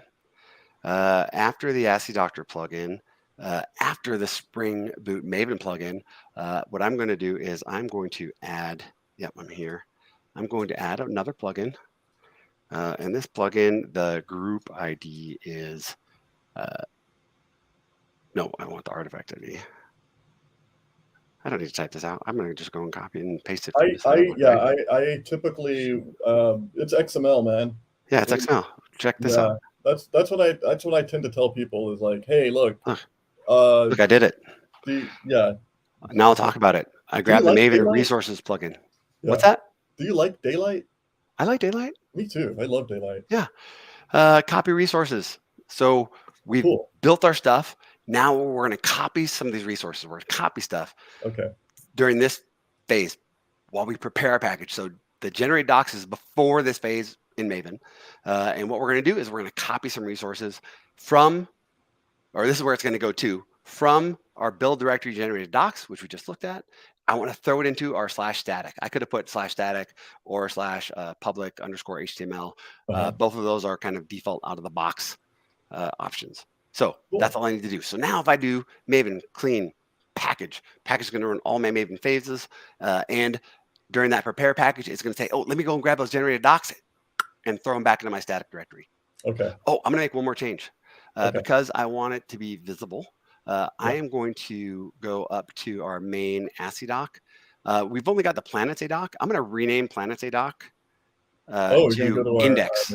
I'm just going to rename it to index. Oh, okay. Refactor. I just want to rename. Oh, I can't do it. Can you rename that Planets A doc to index.adoc? Yep. Okay. There we go. So now instead of a planets.html, we'll get an index.html and it'll be at the root. So the root of our package, the root of our server, that index.html will get discovered. And then root. I am root. Love it. So now I think we're ready. All right. So we're gonna package it. We got to get out of here, but and 10 or 20 or whatever. But so we're gonna package it, and let's just assume that I did clean package, right? And then I examined the package, and then you saw that. Oh, my bad. Do that again. So we're gonna make a couple of changes here, okay? And I'm not saying that these changes are drastic changes, but we're at the end of the ASCII Doctor generation portion of this, right? Mhm. Where we finally compile the generated document and we turn it into a jar file, and it gets wrapped up into an artifact, right? Jar XDF, producer, snapshot jar. Oh, that looked good. Anyways, just a Open target that up because document. we can't see it. Our mugs are Oh, covering that there up. we are. There you go. So we have our inf class static. Let me just grab static. Yeah, that sounds good.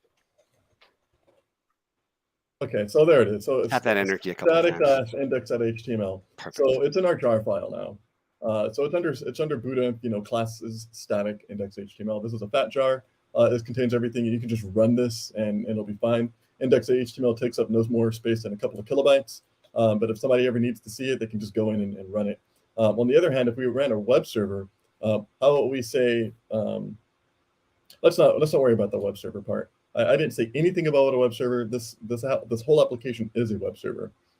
So in that case, computer. What happened? I don't know. I think my computer decided to update. Okay, yeah, I'm running Synergy, and my second desktop is my mouse, keyboard, and everything else. So I think Windows decided, oh yeah, I'm gonna update right now. I'm like, no, you're not.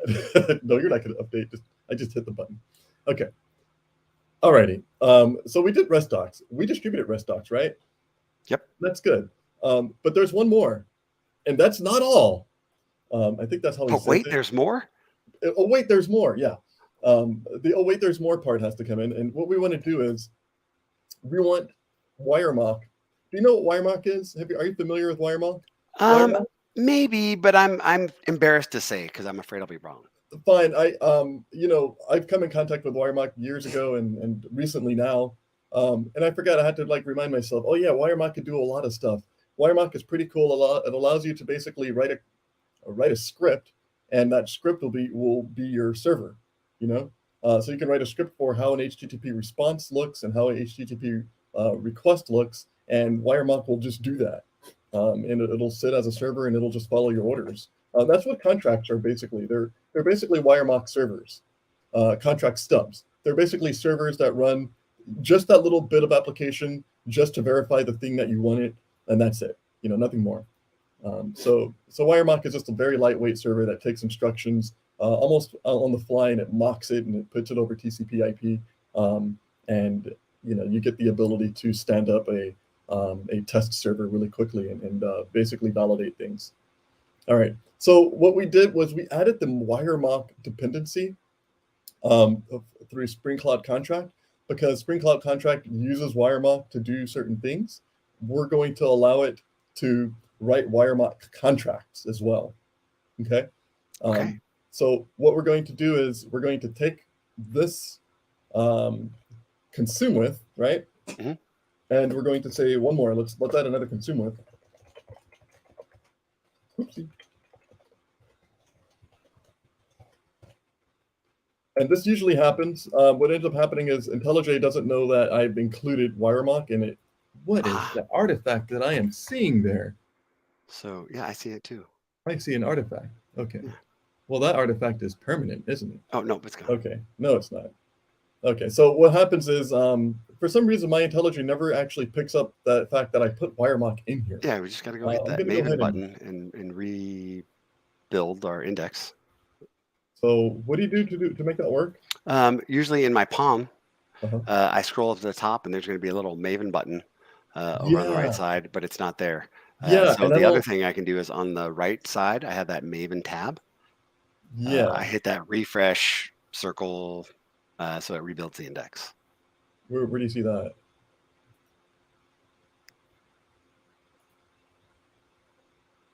Oh, there we are. Reload. Alrighty. Okay, let's see if that worked. I hope that worked, because before I always had to just quit IntelliJ in order for it to find Spring Cloud Contract REST docs. And I was always wondering to myself, it's right there, guys. It didn't go anywhere. I'm just gonna exit out because that's where I'm at right now. I want to address a couple of things here. DaShaun says, "Hey, I generate Jacoco code coverage HTML file using Maven test goal and go CD pipeline, picks it up from target folder, custom location where I asked Maven to copy the generated docs. Absolutely. We have a not fan. Mill Freedom says, wow, such a waste of time to watch guys who have no idea how HTTP body is represented and coded. Thanks. Sorry. And DaShaun says, hey, remove all compilation errors and Maven install on right side plus clean. Yes. Yes. I don't know either. So what we're going to do is we're going to create the DSL contract for this, and what will happen is I have to call. Oh, this comes as a. I'm sorry. This comes as a argument. This is going to be a snippet. So web test client rest documentation.document. The API call for document says, hey, give me the identifier, and then give me more snippets. Okay. So we need a class, we need an object or something that will dump out snippets. In order to get the snippets, we have Spring Cloud contracts REST docs that will dump out snippets. So this here class will return a snippet that does all of the it takes the operations, it basically introspects the operation given by my client call, my web MVC, or my mock, what do you call this? My web test client, and it'll, create cloud contract DSLs for it. So we can do that twice. We can do it for this guy, and then we can do it for this guy. Okay. So if I run this, I'll get what I'm looking for, which is just an extra directory in each one of the snippet directories, right? Remember, we have generated snippets. So what we're going to see here is we're going to see contracts. And so this is the contract. This is a contract in Groovy. And this Groovy contract will essentially get read in by a stub runner. A stub runner will then use something like WireMock or its stub runner service to stand up a lightweight HTTP server that represents exactly what this thing here says in contract. And it will let me test it. The stub, on the other hand, that's the stub, I'm sorry. This is the contract. This is the thing that comes first. I said that wrong. This is the thing that comes first. This is the thing that you write in order for you to get a stub, okay? But now that we can just write tests, the tests can drive both contracts and stubs. So as long as your tests are correct, your contracts are going to be correct. If you deploy your contract somewhere and other people see it, then they're going to expect that this is exactly how it works. And if your test is exactly how this works, then everybody's good.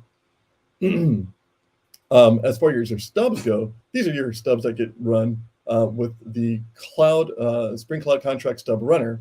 And these are, the same thing. It's almost as a contract, only at this point, it's basically like a WireMock JSON file that says, here's your request and here's your response.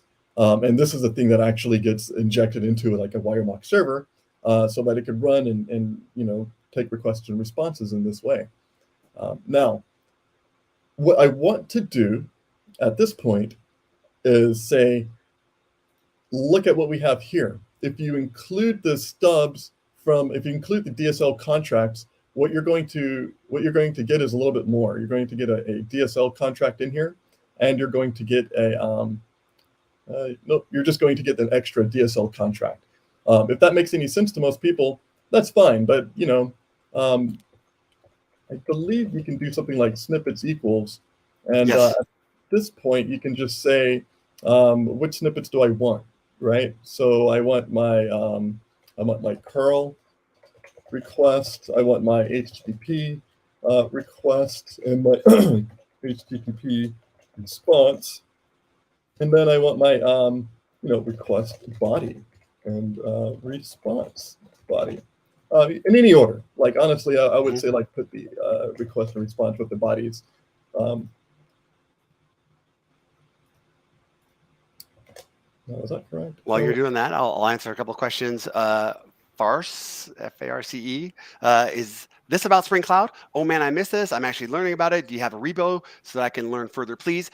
Yes, for you, we will make sure that we post our repo after the show. We'll kind of show what we've worked on, that we've all worked on together. And yeah, you can absolutely learn more. This is hopefully a weekly show that we'll be doing going forward called Code. This is episode 67. And yeah, bring your questions. It's interactive. We don't have all the answers, but we know people that do. And yeah, join us. So it'll be saved. It'll be on the YouTubes and the Twitches and all the places for you to come back and watch from the beginning. So thanks for joining. Johnny, we appreciate your feedback. We're here for you. DaShaun says, wow, hey, we're doing cool stuff. And asks the question, where does this Wiremark server get injected? As in, the server will not be part of my application code, right? No. What will be the URL of this Wiremark server? This is just in the test phase, right? This is just while we're doing our tests and doing that document generation phase from Maven. So yeah, this Wiremark will only be, so the Spring Cloud contract will utilize this Wiremark in order to generate stubs. And those stubs are basically Wiremark code for standing up a server and doing something. In this case, this Wiremark stub is here, right? Hi. Oh, I think there's, hold on. Yeah.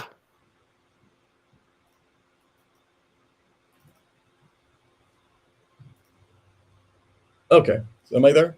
All Yes. right, so yeah, this is the Wiremark stub. This will get injected into something called the stub runner. But Wiremark doesn't go along for the ride with your server. No, it only goes along for the ride in the test phase, and that's it. It generates this code here. And this is the stub that we want to generate to actually test later on. So let's move on real quickly, right? While I'm here, I'm going to say, okay, I have everything that I need. I have all of my resources. I have all of the things that are generated. I've got my contracts. I've got my stubs. Now I need them to get out to the world. I need the real world to see it. So what are you going to do?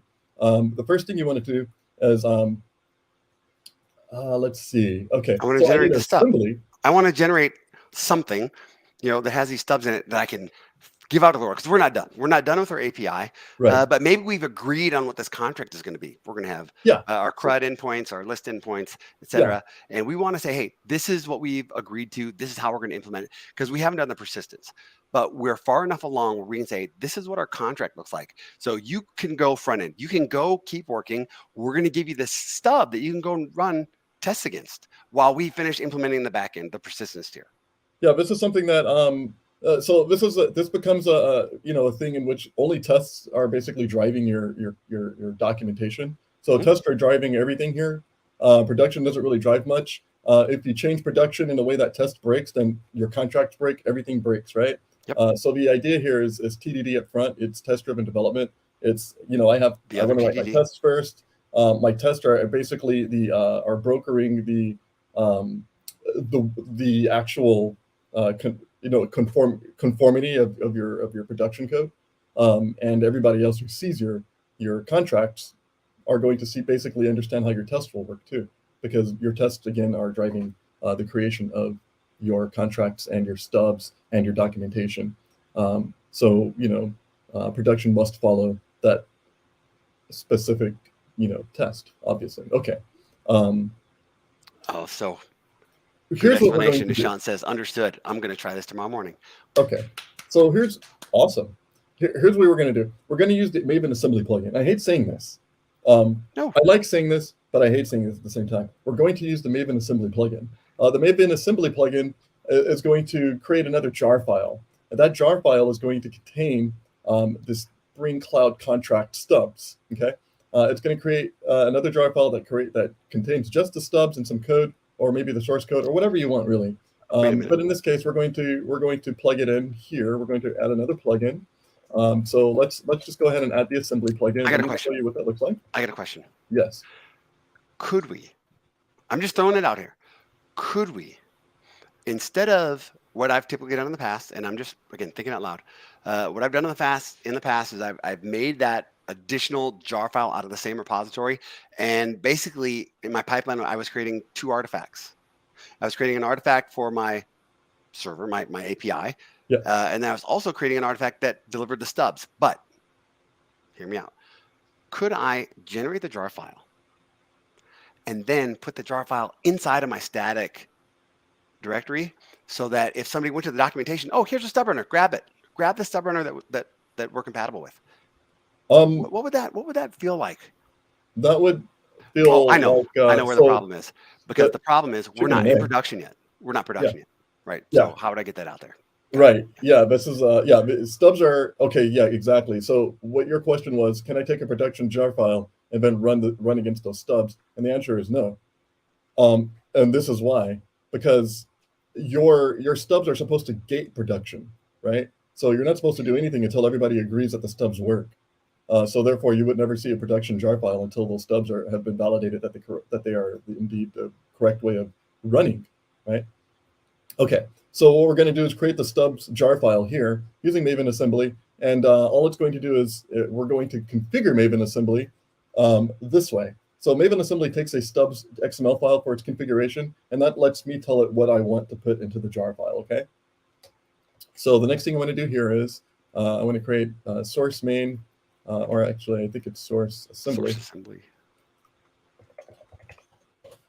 And then I'm going to create a file called stubs.xml. I almost said stubs.jar.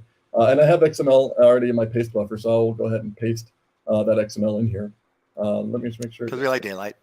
And this is what we're looking at. We're looking at somebody who wants to include a bunch of stuff into that jar file, whether it be the source code directory, whether it be the classes files, and also the stubs themselves, so that all the stubs are actually included. And for good measure, you can include contracts. Now, this comes directly from one of the examples out of Spring Cloud Contract, and so it includes everything. It's all inclusive. Not everybody wants to include classes with their stubs, so that's not necessary. Not everybody wants to include Java files with their stubs, so that's not necessary either.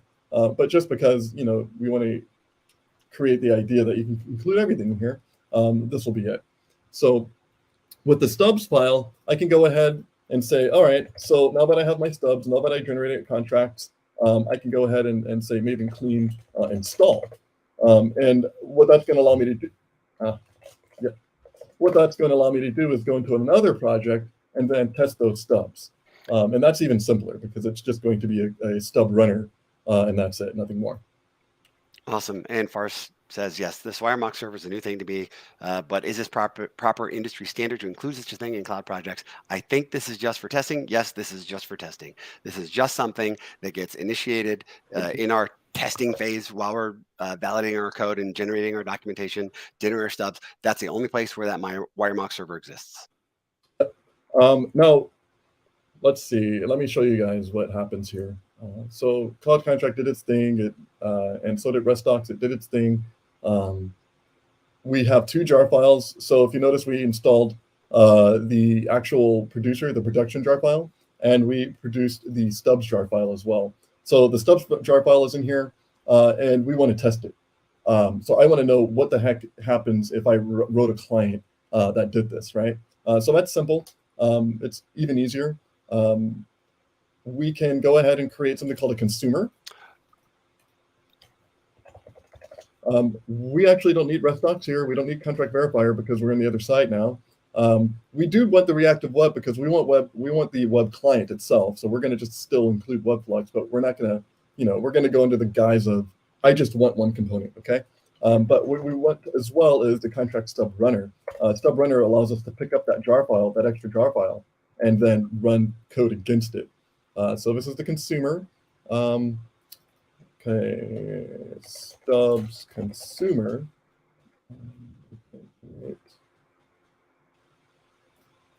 And then go into the previous directory and zip it.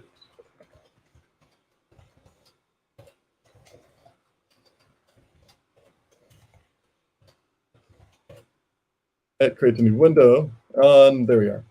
Okay. So now we're on the client side. Yes. So now we're on the client side. And so what we're going to do here is simple. Very, very easy is 1, 2, 3. We got to open up a jar file. No, I'm just kidding. We don't have to do all that. I like to say, like, back in the day when I was just a coder working on like enterprise software, we used to break open jar files and add things and change things to them. These days we don't do that anymore. So thank God. Okay, so what do I want to create here? I want to create an application that is consumer stubs. Call it consumer stubs. Let's see, at Spring Boot. Oh, is this Kotlin? It could be. Cool. I created a Kotlin. One. I don't want to confuse you guys. I know, hey, that's fine. Like, Yeah. we're Okay. Kotlin friendly. Like, Okay. it's a client. It's some other team that's going to consume. Yeah, this is great. Keep going. Boot test.none. Okay, web environment none. So we're going to say, hey, I don't have a web environment. We're telling it actually not to. Yeah. Okay. Oh, come on. Yes, 1.8. Beautiful. Okay. I hope you're happy. Okay. Okay. So we're telling it not to start.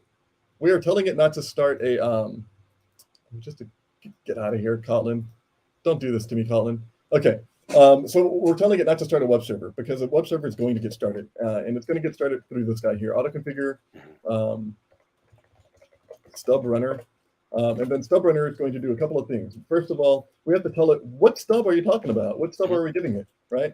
And in order to do that, we have to know about the Spring Cloud Contracts, I guess, locator format. And the locator format means I give it an artifact. So this is common example .producer, I believe, is the group name. And then the actual artifact name is producer. And then the version is plus. And then the port that we're going to execute those stubs on is 8080. So what we're at the end of this is the Spring Cloud Contract is going to create a, it's going to start it up and it's going to listen on that port, okay? And then what we want to say is stubs mode. Stubs mode is the way of standing up the server. That is locating it. Where is it actually at? Is it local? Is it in a GitHub somewhere? Is it the cloud? Is it an Artifactory, or where is it? Like, how do I get it? So what we say is stub runner properties dot stubs mode dot local, right? So now we're telling it, hey, it's just going to come out of our .m2 directory, right? That's it. So nothing too hard over there. The next thing we want to do is we want to say we want to write a test, and that test should do something like this: void should get planets, because that's going to test our. This is a. How about I love this. Fun. Kotlin, baby. Should get all planets. Oh, I missed Kotlin. Does that feel good? Does that feel good? Oh, man, I can see the smile on your face. Yeah. Okay, so what do I want to do? I want a web client, right? Yes. Okay.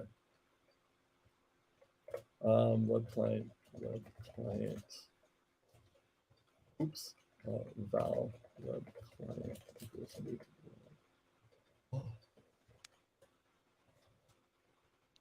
How do you build a web client? Can I just auto configure one? Sure. Auto wire one? Auto-wired web client, or do I want a mock web client? We're doing Kotlin, so I don't know off the top of my head how we're going to do this any different. Oh, in Kotlin, in order to get a variable, man, it's been a minute since is lazy, or is it val? It's actually var web client. Hold on, web client. Lazy. Late. Okay, yeah, it's late in it. Okay. So late in it var allows you to do that in Kotlin because essentially everything is public final, or everything is final unless you make it a late init var in which it's not initialized at first, and then Spring now has a chance to wire it in using late init. Otherwise it's just going to complain, and you're not going to like the way it complains. So we can say get, and we can say URI, and we can say http://localhost 8080/API/planet/ and then we can say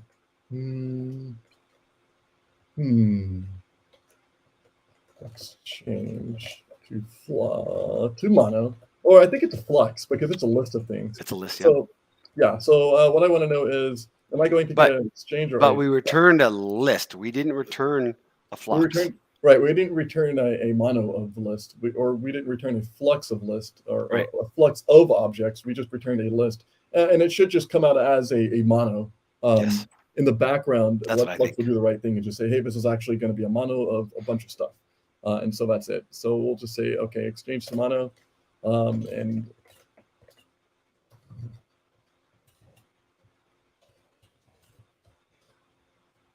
so this is a client response. So it's res body to mono, or how about body extractor?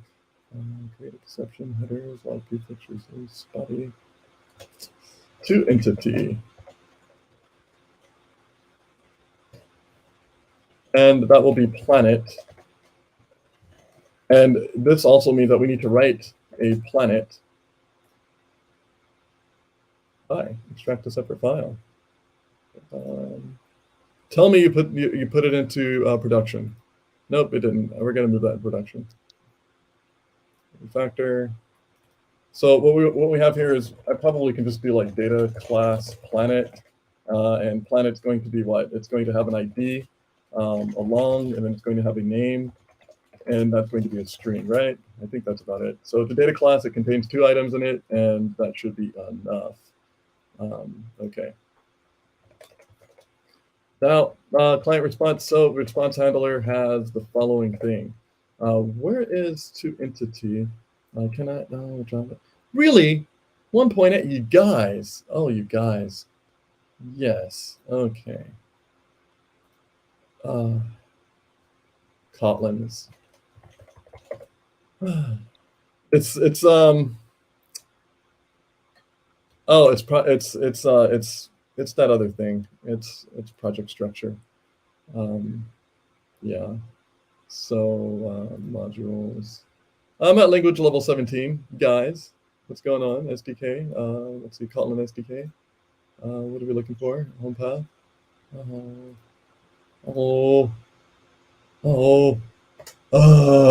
Okay. It's okay. Why? This Okay, happens. it's just giving me issues about compilation. I haven't used Kotlin in like days or months already. You know what? Pause. Just go back. Let's just recreate it. We'll create it as a really quickly Java project.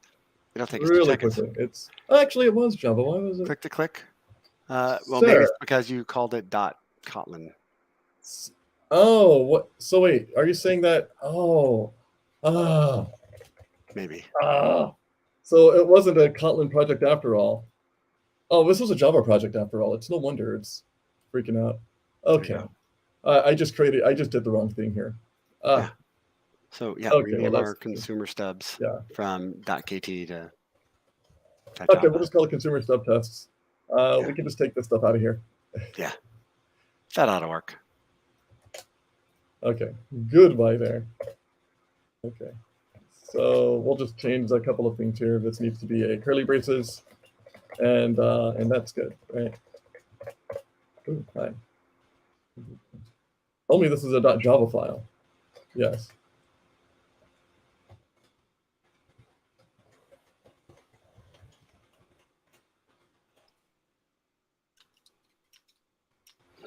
Okay, I gotta blow this whole thing away.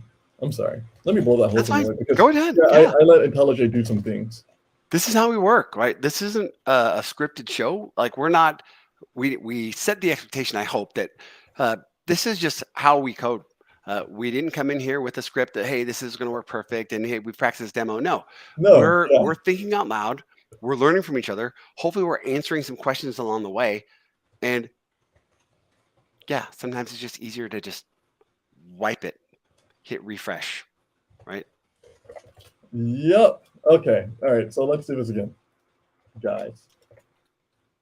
All right. My bad there. So what we're going to do is, I guess, write some more tests and just run with the stub runner. How about that? How about we just do like one stub runner test and we're good? Let's just call this one stub tests. How about planet stub tests? Yeah, planet stub, or it could be planet API test. It could be whatever you guys want though. In this case, we're going to say Spring Boot test, web environment equals Spring Boot test web environment none. We don't want that, and we want to say auto configure stub runner IDs.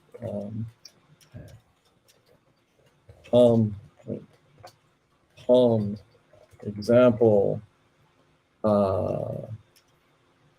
Example rest doc is the name of it.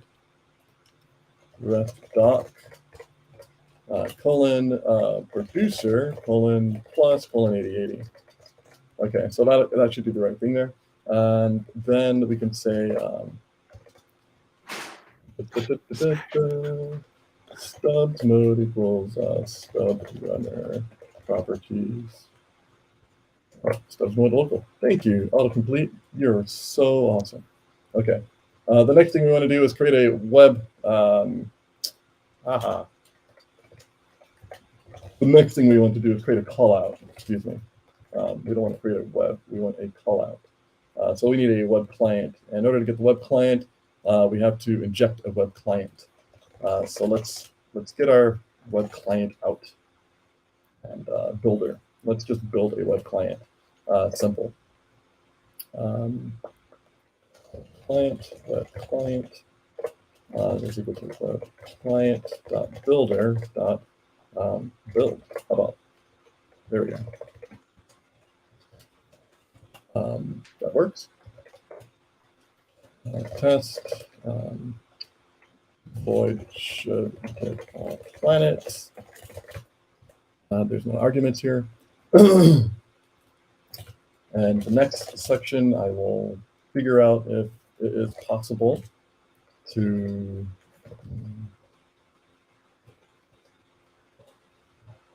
let's see. Do I need a step verifier for this? I'm going to need a step verifier. All right. Wait a minute. So this is probably like what will happen is I'm going to use web client to talk to the mocked server, and I'm going to validate it like do a test. Like if I wrote an actual client, for instance, my client will be backed by a web client, not a web test client, because that's MVC or Webflux. This is not Webflux. This is WireMock. So I'm going to need to talk to it with a regular HTTP client. The web client itself suffices as a standard HTTP client. So what I can do here is just create the call out, get the data. So I'll create a stream. I'll say like publisher of,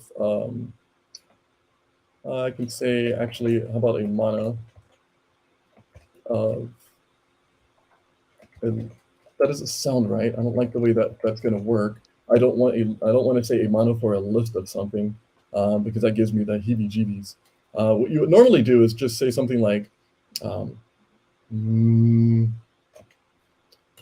let's just go with the call first. Bit.uri localhost 8080 slash API slash planets slash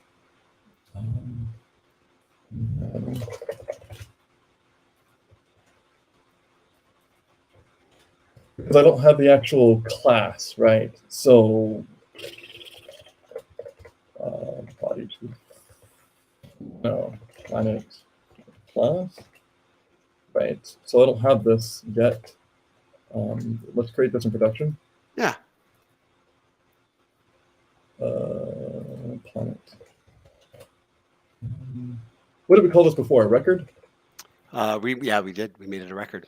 Okay, why don't we just copy and paste the record? You know what? Last time, yeah, you could do that. Last time, we did it different on our implementations. Like, hey, we did a class on one side, we did a record on the other side. It's okay. It can mix and match because our message converters are going to convert it to JSON anyways or serialize it to whatever we decide. So either way, both are valid options. Okay. No, I hate this right here. No, don't want hate to do this. Don't hate it. It's okay. Look at this. It's okay. Oh. We'll upgrade later. Okay. So what that should be really is a flux. This should be a flux. This shouldn't be a mono. It will be on the next version. Yeah.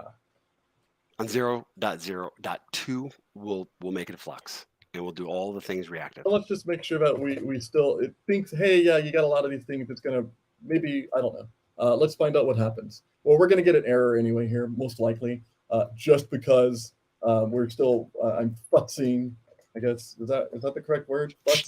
Yeah. Let's go with it. Okay. All right. You heard it so here we can do first. something like step verifier.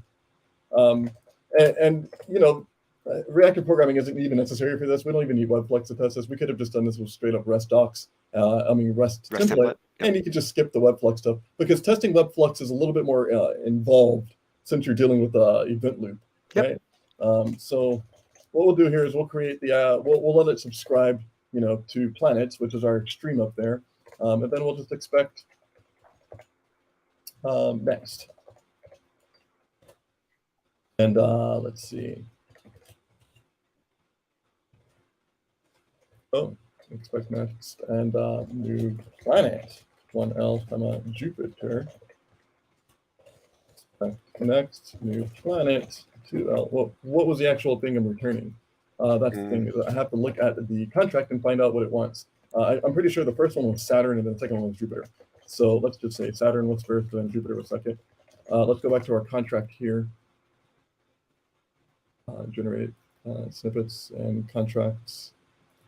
So yeah, the first one will be ID1 Saturn, ID2 Jupiter, right? And that's what our stub says too. All it says, yeah, I'm going to return 1 Saturn, 2 Jupiter. Okay. All right, so we did that, right? I'm going to do a quick time check here. We got about 5 minutes left in the show. If you've got questions, go ahead and get them in the chat. Ask your questions. We'll be happy to get to them. If we don't get to them today, we'll get to them next time. Expect to see us next week at some point. Oh, and my 5 minutes is up. But yeah, please hold. Hi. Hi. Okay, so that's it. So what do we do there? We use Step Verifier to actually talk to our web server using the web test, the web client. And what did I get? A 404 because I didn't, I said HTTP get localhost 8080, yada, yada, yada. Expected actual on error 404. Fine. Example REST producer 8080. That should be the thing that we say /API/planet. URI. That was correct. And what did I do here? Okay, I'm going to do something else. Hold on, you guys.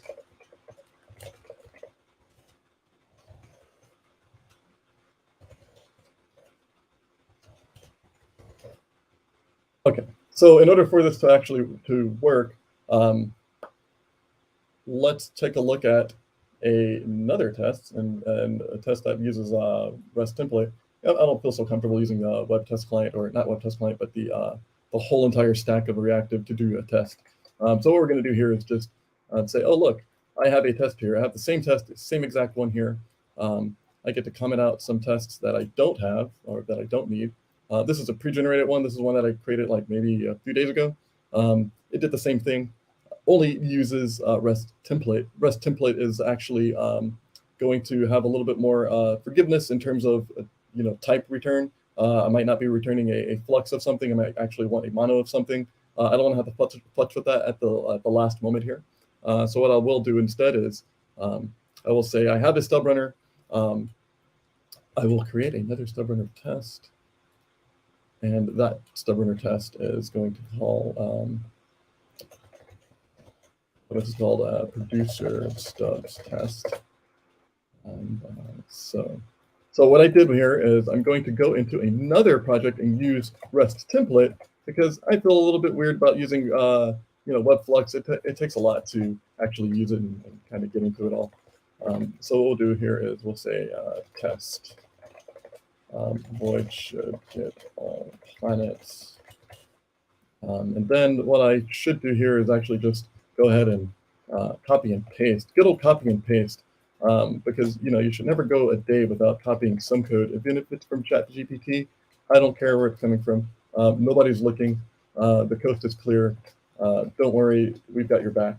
AI won't take your job today. So a REST template is actually going to be created using a REST template builder. REST template equals REST template builder dot yes. Build. Okay, so now we have a REST template, and this guy here throws an exception, so we'll say throws exception. Alrighty, so if you notice, there are a few things that are different from the last time.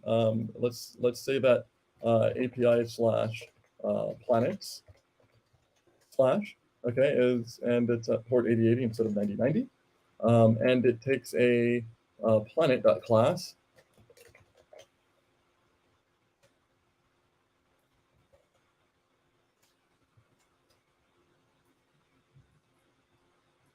let's just go ahead and call it a record. And I have an idea. How about that? I like that idea too. Okay, so doesn't matter. I just added that for no apparent reason. So go back to our producer stubs test. Now we have response entity of string. Oh, we can't have a response entity of string. We have to have a response entity of planet. And now we have assertion, so we can just assert basically basic things based off of what came out of the body. So if res.getBody is going to be a planet, then is not null and has no null fields or properties is probably a good idea.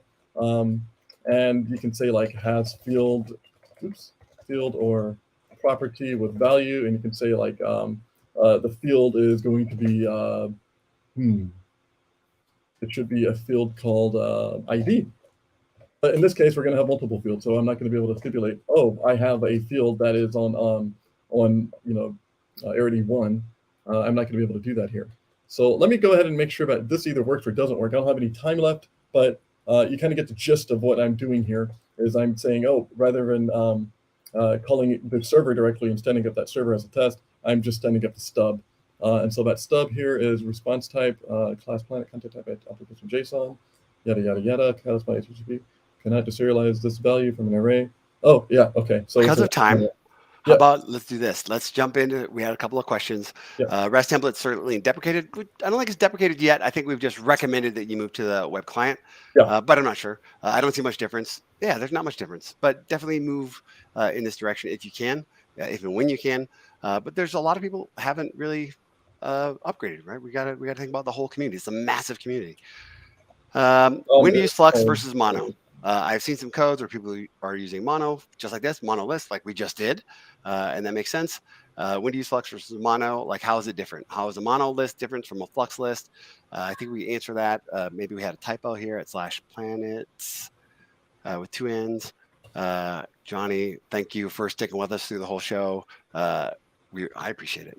But also a mono would return all the information at once, correct? While Flux is continuous data flow. Yes, blocking versus non-blocking, and having that come as a stream, if you will. Mono, only 1 or 0 element, and Flux is 0 or as many elements. Yes. Thank you guys for, right. This is the community answering the questions along the way. In this case, it's the same, but if you're working with other reactive components and you return a mono, you might not retrieve the whole thing because it just finished at that moment. Yes, correct. Right. All good stuff.